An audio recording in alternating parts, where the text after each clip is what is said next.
जब हम अब्दियत की बात करते हैं, खुदा का बंदा होना या खुदा का गुलाम होना के क्या माने, हमने अल्लाह की बंदगी या अल्लाह की गुलामी को क्यों इख्तियार किया?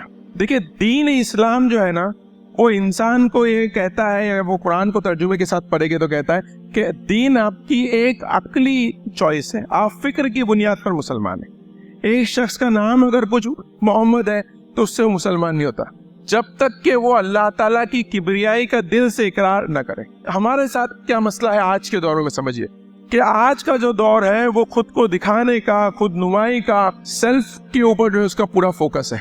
और ये सेल्फ का फोकस इतना खतरनाक है कि हम कहीं ना कहीं अल्लाह की किबरियाई को तो मान लेते, लेकिन हमारे हकीर होने को अल्लाह अकबर तो बोल लेते, अनाउल असगर, और हकीकत क्या, अनाउल सिफर, हम कुछ भी नहीं है। इस बात का एहसास हमारे अभी तक शऊर में जागुज़ी नहीं हुआ।